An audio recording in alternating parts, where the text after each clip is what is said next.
Olá, meus amores, tudo bem? Hoje nós vamos de assunto novo. Nós vamos para o nosso setor B, que há um tempinho ele estava tranquilinho ali no canto, então nós vamos pegar esse setor de novo para terminar, extinguir ele de vez, para a gente partir para a próxima apostila. Então nós vamos voltar e vamos falar de um assunto que é um assunto que nós vamos prestar um pouquinho atenção, mas é um assunto tranquilo, tá? Então, nós vamos lá para a página, deixa eu olhar aqui minha página, 367. O nosso caderno ainda é o caderno 2, porque nós fizemos todo o setor C e agora a gente vai voltar para o setor B para a gente fazer ele. Ele é bem mais rapidinho, tá bom? Então, fiquem tranquilos aí. A nossa aula é a aula de número 5. Vamos embora, então? Então, nós vamos falar de constituição química da célula. Então, na verdade, a gente vai falar de bioquímica. Quais os elementos químicos que a minha célula contém? Então, nós vamos falar hoje de proteínas, mais especificamente de uma proteína pequenininha chamada enzima.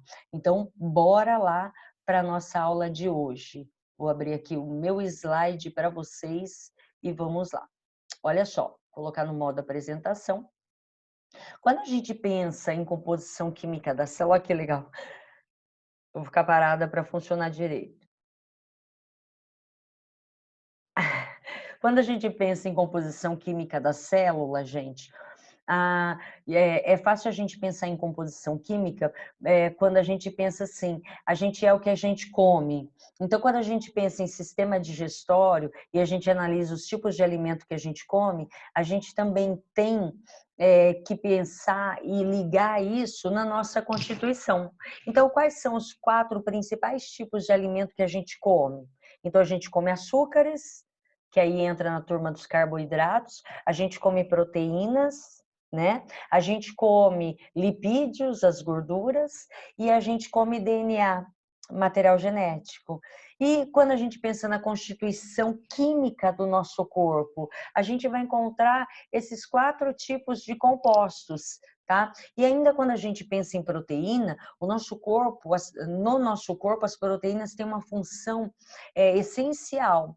Tanto quando a gente pensa na estrutura física, né? Na nossa constituição, então a gente tem músculos, né, formados de proteínas, a musculatura estriada esquelética ligada ao esqueleto, né, formando a estrutura do nosso corpo, os músculos lisos formando a parte visceral, né, dos órgãos internos.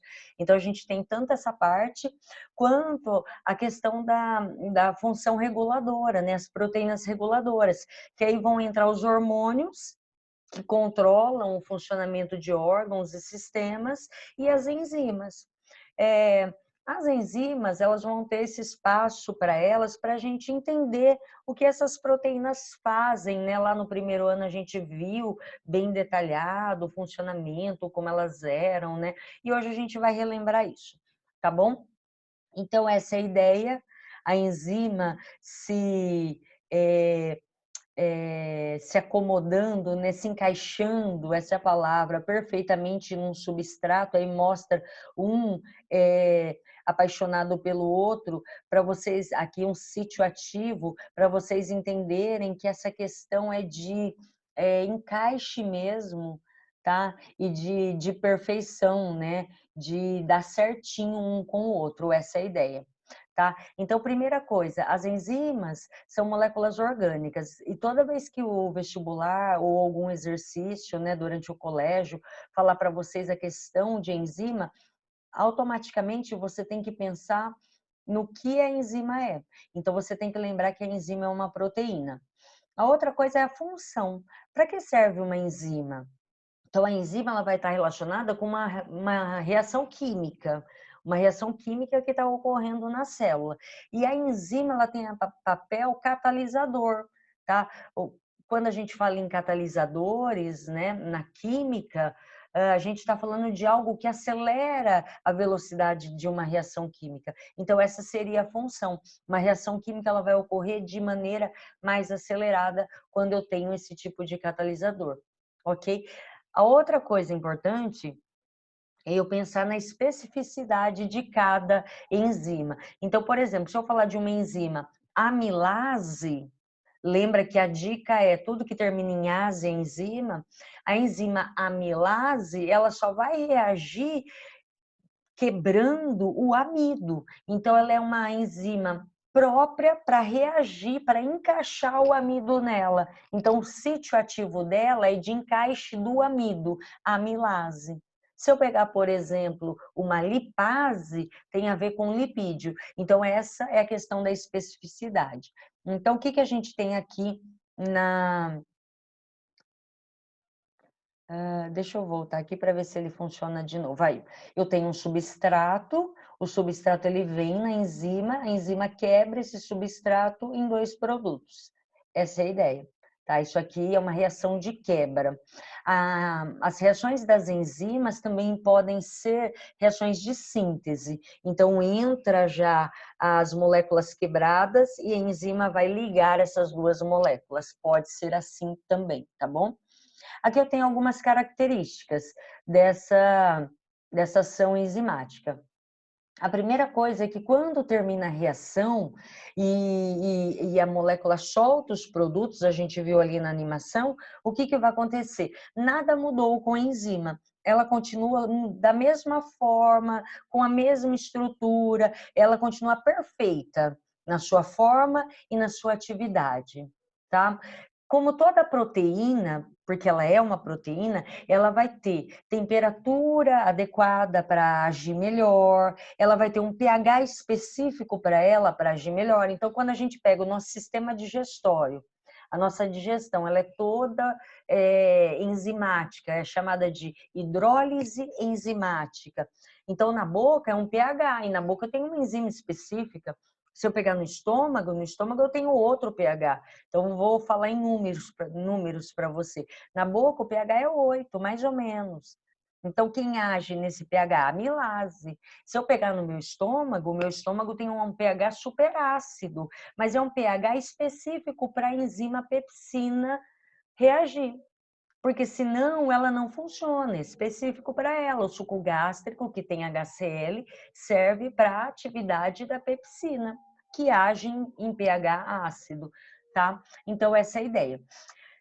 Como toda proteína também, se eu aumentar muito a temperatura, eu posso ter a desnaturação. O que é desnaturação? Ela perde a sua forma, automaticamente ela perde a sua função. Porque quando ela muda de forma, ela sofre uma mudança no seu sítio. Então, o seu sítio catalítico, né? Seu sítio ativo. Então, aí o substrato não encaixa mais, então não dá mais para ela exercer a sua função.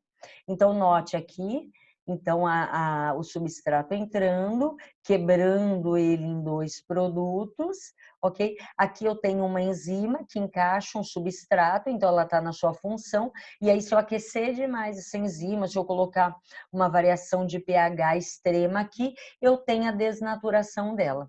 Tá? E aí ela perde a sua função, porque ela perdeu a sua forma tridimensional.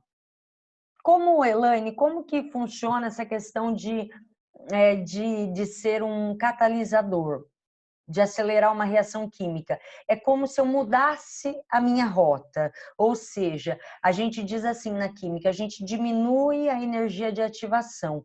Então, ao invés de eu ter essa curva até lá em cima, para formar os produtos, esse caminho mais longo, essa energia sendo gerada tão longa para formar os produtos, eu tenho uma energia de ativação mais baixa.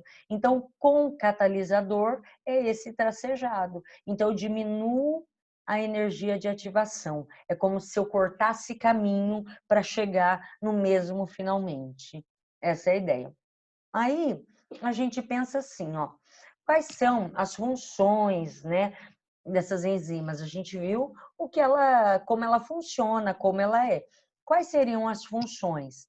As funções das enzimas, elas são as mais variadas.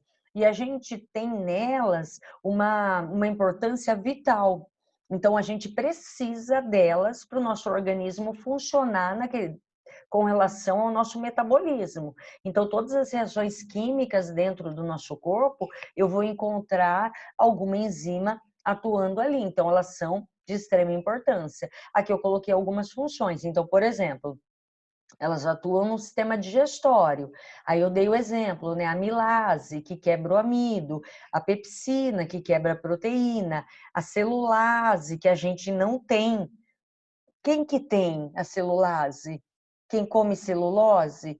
Na verdade, não, porque os animais herbívoros que estão comendo celulose, eles não têm essa enzima. É por isso que eles vão ter, os ruminantes, né? Por isso que eles vão ter em um dos compartimentos do estômago, lembra que tem 4 câmaras, pança, rumen,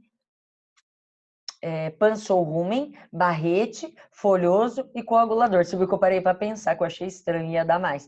Rumen, barrete, folhoso e coagulador. Nesse primeiro, rumen, é onde ele fica ruminando, ou seja, ali dentro eu tenho bactérias, micro-organismos que produzem a celulase para fermentar a celulose. Esse é um outro assunto, a gente vai falar disso mais para frente também. Eu tenho enzimas que vão atuar na minha contração muscular. Como? Como bombas iônicas, formando um ambiente químico propício para que haja contração muscular. Eu tenho enzima presente em alguns vírus, por exemplo, o vírus do HIV, é um retrovírus, ele tem RNA, então se ele não tivesse uma enzima chamada transcriptase reversa, ele não ia conseguir fazer uma transcrição ao contrário, transcriptase vem de transcrição reversa contrário. Então, se esse vírus não tivesse essa enzima, ele não conseguiria transformar o RNA dele em DNA e então se dividir. Então, essa enzima é vital para alguns tipos de vírus, os chamados retrovírus. Aqui, eu coloquei para vocês o nosso sistema digestório, né, caindo toda a nossa alimentação, e aqui uma animação de uma enzima, né? A enzima vai pegando o alimento e vai quebrando esse alimento aqui, está quebrando uma proteína, porque está virando aminoácidos, né? Só aí a gente consegue absorver esses aminoácidos e mandar para a célula, uma vez que a proteína é uma molecona, né? É um polímero. E o nome desse come-come aqui da animação, ele diz no final que é uma protease, ó, 3 aminoácidos, cada bolinha representa um aminoácido saiu, mais um, e aí saiu mais, aí ele vai mostrar os nomes, ó, aminoácidos, me chamo protease. Então, é uma animaçãozinha. E aqui, meus amores, o que eu coloquei para vocês? Isso aqui se chama mapa mental, tá?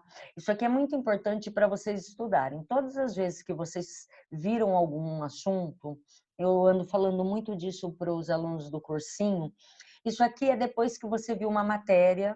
Isso aqui pode ser feito em biologia, pode ser feito em história, em química. E aí você, depois que você estudou, você vai fazer um mapa mental para fechar um conceito na tua mente. Qual seria a ideia? Você põe no centro da folha o seu assunto, no caso aqui o exemplo enzimas, e aí você vai puxando setas e vai colocando as informações que você aprendeu. E aqui a ideia é fazer um mapa mental depois que você estudou para quê? Para você tirar aquilo que você reteve de informação. Então, você coloca aqui enzimas e aí coloca propriedade da ação enzimática e coloca as propriedades. As enzimas são proteínas, e aí tem um gráfico, ó, diminuindo a energia de ativação. Aqui, ó, o setor de encaixe das proteínas. A questão da proteína tem um sítio ativo. Então, aqui, meus amores, tem todas as características da questão da temperatura, do pH, da concentração de substrato.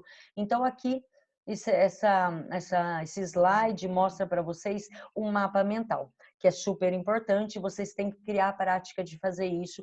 Aí, nesse momento, também é um jeito de vocês trabalharem essa questão da teoria, né? Quando a gente não está tão próximo, quando vocês têm o tempo para fazer, o tempo para sentar e estudar, isso é um auxílio para vocês trabalharem uma vez que vocês estão autônomos nesse momento. Tá bom? Então, o nosso assunto termina por aqui. No nosso próximo encontro, a gente resolve exercícios juntos e a gente tira todas as dúvidas. Tudo bem, meus amores? Ó, fiquem com Deus e a gente se vê por aí, ok? Tchauzinho!